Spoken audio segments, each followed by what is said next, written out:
प्रिय विद्यार्थी, स्वागत है आपका अपना चैनल एक्सपर्ट आर क्लासेज में। आज हम क्लास 10th के उर्दू वाले विद्यार्थी के लिए लेकर के आए हैं नॉन हिंदी सब्जेक्ट पाठ 10, जिसका चैप्टर का नाम है इरिसिया तू न गई मेरे मन से, जो रामधारी सिंह दिनकर के द्वारा लिखा गया है।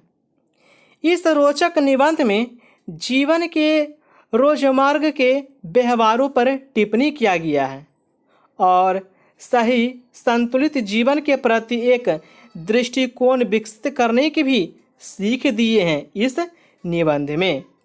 तो रामधारी सिंह दिनकर, जिन्हें भारत के राष्ट्रीय कवि भी कहा जाता है, यह बिहार के यशस्वी साहित्यकार दिनकर की रचना जो संसार की विविध को भी समझने में पाठ सहायक होती है।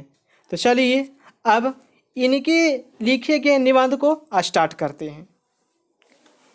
मेरे घर के दाहिने एक वकील रहते हैं जो खाने पीने से अच्छे हैं, दोस्तों को भी खूब खिलाते हैं और सभा सोसाइटी में भी काफ़ी भाग भी लेते हैं। बाल बच्चों से भरा पूरा परिवार, नौकर भी सुख देने वाले और पत्नी भी अत्यंत मधुर भाषणी। भला एक सुखी मनुष्य को क्या चाहिए, इतना बहुत है।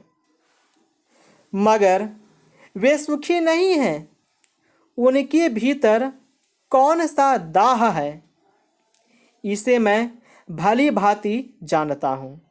दरअसल उनकी बगल में जो बीमा एजेंट हैं, उनके विभव की वृद्धि से वकील साहब का कलेजा जलता रहता है। वकील साहब को भगवान ने जो कुछ दे रखा है वह उनके लिए काफ़ी नहीं दिखता। वे इस चिंता में भूने जा रहे हैं कि काश एजेंट की मोटर, उसकी मासिक और आय और उसकी तड़क भड़क भी मेरी हुई होती, ऐसा उन्हें लग रहा है। ईर्ष्या का यही अनोखा वरदान है। जिस मनुष्य के हृदय में ईर्ष्या घर बना लेती है, वह उन चीज़ों से आनंद नहीं उठाता जो उसके पास मौजूद है, बल्कि उन वस्तुओं से दुख उठाता है जो दूसरों के पास है। वह अपनी तुलना दूसरों के साथ करता है और इस तुलना में पक्ष के सभी अभाव उसके हृदय पर दंश मारते रहते हैं। दंश के इस दाह को भोगना कोई अच्छी बात नहीं है, मगर ईर्ष्यालु मनुष्य करे भी तो क्या। आदत से लाचार होकर उसे यह वेदना भोगनी पड़ती है। एक उपवन को पाकर भगवान को धन्यवाद देते हुए उसका आनंद नहीं लेना और बराबर इस चिंता में निमग्न रहना कि इससे भी बड़ा उपवन क्यों नहीं मिला, एक ऐसा दोष है जिससे ईर्ष्यालु व्यक्ति का चरित्र भी भयंकर हो उठता है।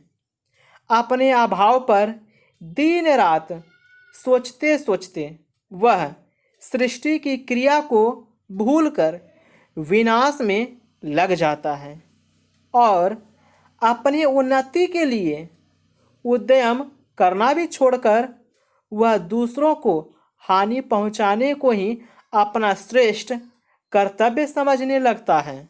ऐसे लोग होते हैं। ईर्ष्या की बड़ी बेटी का नाम निंदा है। निंदा यानी शिकायत। जो व्यक्ति ईर्ष्यालु होते हैं वही व्यक्ति बुरे किस्म का निंदक भी होता है।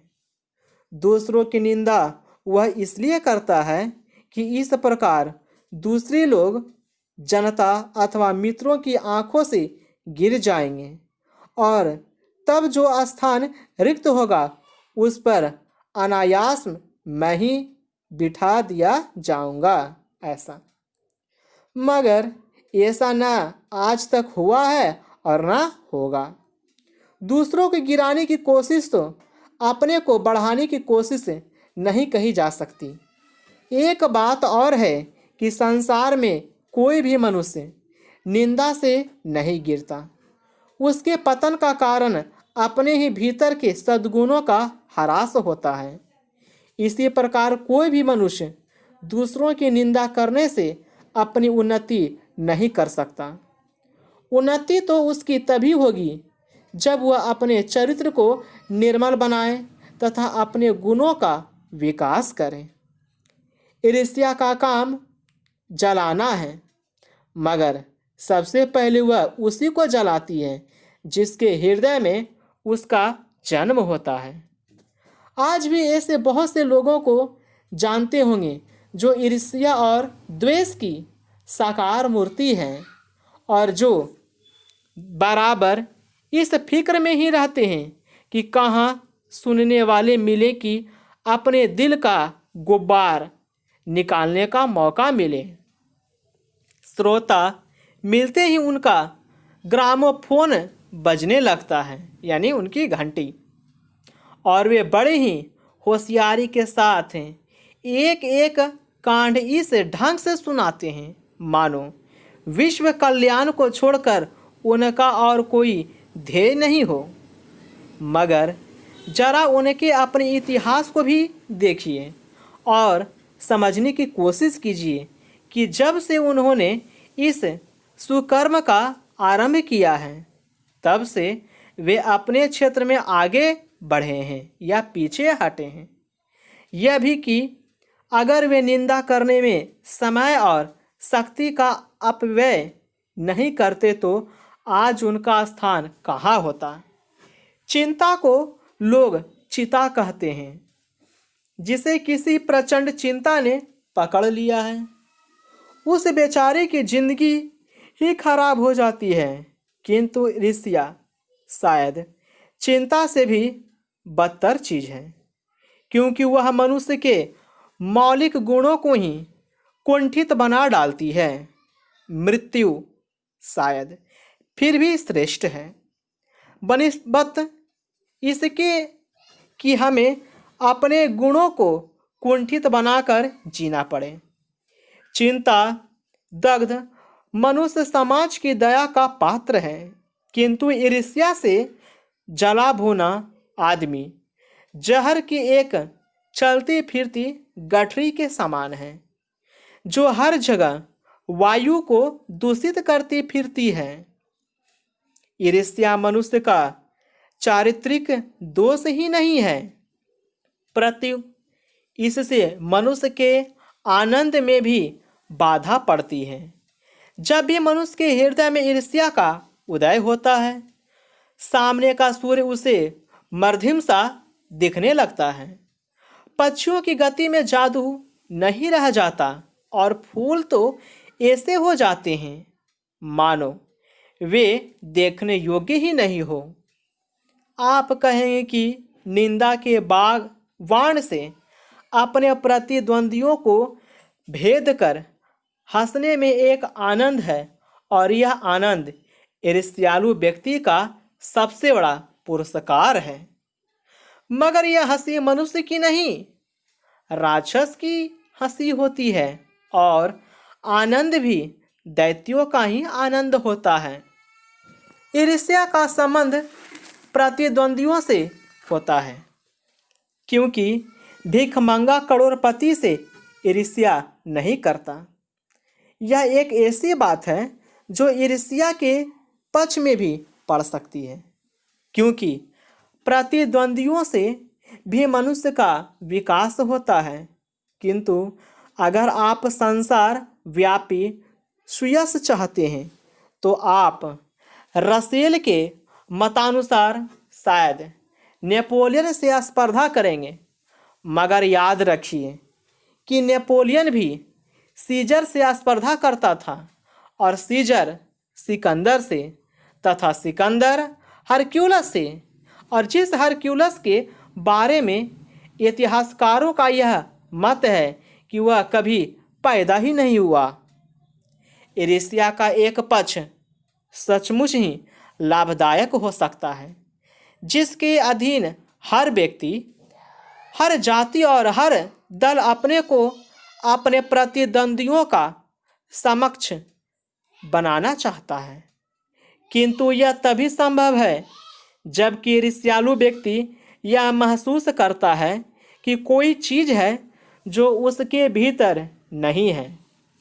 कोई वस्तु है दूसरों के पास है, किंतु वह यह नहीं समझ पाता है कि इस वस्तु को प्राप्त कैसे करना चाहिए। गुस्से में आकर वह अपने किसी पड़ोसी, मित्र या समकालीन व्यक्ति को अपने से श्रेष्ठ मानकर उससे जलने लगता है, जबकि वे लोग भी अपने आप से शायद वैसे ही असंतुष्ट हो। आपने यह भी देखा होगा कि शरीफ लोग अक्सर यह सोचते हुए अपना सिर खुजलाया करते हैं कि फलां आदमी मुझसे क्यों जलता है, मैंने तो उसका कुछ नहीं बिगाड़ा, और अमुक व्यक्ति इस कदर मेरी निंदा में क्यों लगा हुआ है। सच तो यह है कि मैंने सबसे अधिक भलाई उसी की है। ये सोचते हैं मैं तो पाक साफ हूँ, मुझ में किसी भी व्यक्ति के लिए दुर्भावना नहीं है, बल्कि अपने दुश्मनों की भी मैं भलाई ही सोचता करता हूँ। फिर ये लोग मेरे पीछे क्यों पड़े हुए हैं? मुझ में कौन सा वह ऐब है जिसे दूर करके मैं इस दोस्तों को चुप कर सकता हूँ। ईश्वर चंद्र विद्यासागर जब इस तजुर्बे से होकर गुजरे तब उन्होंने एक सूत्र कहा, तुम्हारी निंदा वही करेगा जिसकी तुमने भलाई की है। और नित्य से जब तक इस कूचे से होकर निकला तब उसने जोरों का एक ठहाका लगाया और कहा कि यार, ये तो बाजार की मक्खियाँ हैं जो अकारण हमारे चारों ओर भिन भिनाया करती हैं। ये सामने प्रशंसा और पीछे पीछे निंदा किया करती हैं। हम इनके दिमाग पर बैठे हुए हैं। ये मक्खियाँ हमें भूल नहीं सकती, और चूँकि ये हमारे बारे में बहुत सोचा करती हैं, इसलिए ये हमसे डरती है और हम पर शंका भी करती है। ये मक्खियाँ हमें सजा देती हैं हमारे गुणों के लिए, एब तो ये माफ़ कर देगी, क्योंकि बड़ों के एब को माफ़ करने में भी एक शान है, जिस शान का स्वाद लेने को ये मक्खियाँ तरस रही है। जिनका चरित्र उन्नत है, जिनका हृदय निर्मल है, वे कहते हैं इन बेचारों की बातों से क्या चिढ़ना, ये तो खुद ही छोटे हैं।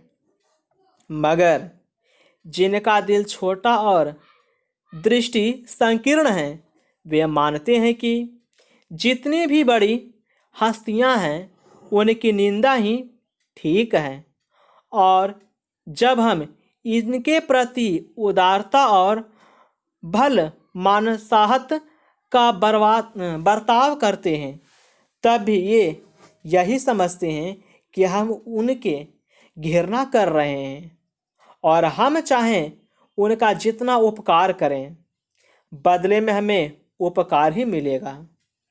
दरअसल हम जो उनकी निंदा का जवाब नहीं देकर चुप्पी साधे रहते हैं, इसे भी वे हमारा अहंकार समझते हैं। खुशी तो उन्हें अभी भी हो सकती है जब हम उनके धरातल पर उतरकर उनके छोटेपन के भागीदारी बन जाएं। सारे अनुभवों को निचोड़कर नित्यते से एक दूसरा सूत्र कहा, आदमी में जो गुण महान समझे जाते हैं उन्हीं के चलते लोग उससे जलते भी हैं, ऐसा है। तो ईर्ष्यालु लोगों से बचने के क्या उपाय हैं? नीत्शे कहता है कि बाजार की मक्खियों को छोड़कर एकांत की ओर भागो। जो कुछ भी अमर तथा महान है उसकी रचना और निर्माण बाजार तथा सुयश से दूर रह करके किया जाता है। जो लोग नए मूल्यों का निर्माण करने वाले हैं वे बाजारों में नहीं बसते, वे शोहरत के पास भी नहीं रहते हैं। जहाँ बाजार की मक्खियाँ नहीं भिनकती वह जगह एकांत है। यह तो हुआ ईर्ष्यालु लोगों से बचने का उपाय। किंतु ईर्ष्या से आदमी कैसे बच सकता है? ईर्ष्या से बचने का उपाय मानसिक अनुशासन है। जो व्यक्ति ईर्ष्यालु स्वभाव का है उसे फालतू बातों के बारे में सोचने की आदत छोड़ देनी चाहिए। उसे यह भी पता लगाना चाहिए कि जिस अभाव के कारण वह ईर्ष्यालु बन गया है उसकी पूर्ति का रचनात्मक तरीका क्या है। जिस दिन उसके भीतर यह जिज्ञासा जागेगी उसी दिन से वह ईर्ष्या करना कम कर देगा। तो यह बहुत अच्छी ही रामधारी सिंह दिनकर के द्वारा ईर्ष्या के बारे में बताया गया कि मनुष्य को कभी भी ईर्ष्या नहीं करना चाहिए, किसी का शिकायत नहीं करना चाहिए, दूसरे को नीच दिखाने के लिए उनके किस्से या कहानियाँ न करें, बल्कि आप अपने अंदर की आत्मा को सुधार करें, सोच को बदलें। ऐसा ये इस निबंध से बताए हैं। तो इस निबंध में इतना ही है।